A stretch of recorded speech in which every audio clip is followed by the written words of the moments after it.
កូនរបស់នាងខ្ញុំបានលងទឹកស្លាប់កាលពី6 ខែមុន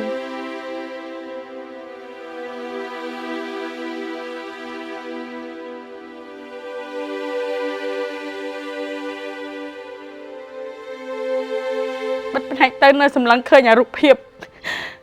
ដែលពួកខ្ញុំស្រង់គាត់ពីទឹកមកបងអាណិតគាត់ So in the context of Cambodia, between the hours of 12 and 6 o'clock is the time when children are often going missing, and then they are later found that they've died from drowning. That could be that the parents are distracted and the children have gone away from the house and are cooling off in the hottest part of the day. And that's quite an important feature. Implementation and interventions need to happen at that part of the day, in the hottest part. យោងទៅតាមទិន្នន័យអ្នកដែលរងគ្រោះដោយសារការលង់ទឹកស្លាប់ជាងគេគឺកុមារក្រោមអាយុ4 ឆ្នាំ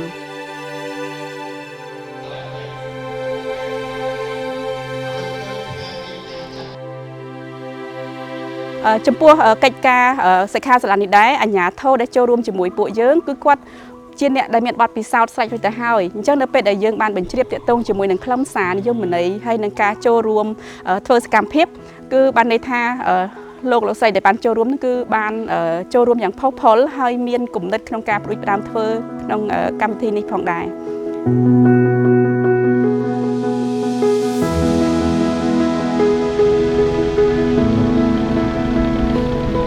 អរគុណដែរអង្គការ UNICEF បានជួយសហការជាមួយមហាផ្ទៃរៀបចំសិក្ខាសាលាពាក់ព័ន្ធជាមួយការពារការអនុវត្តគម្រោងការពារកុមារពីការលង់ទឹកនេះនៅក្នុងក្រុងរំដាយដែលចូលសែននៅពេលនេះគឺជាលើកទី1បានថាមុនគេនៅក្នុងប្រទេសជាតិកម្ពុជាដែលយើងបានធ្វើការងារនេះ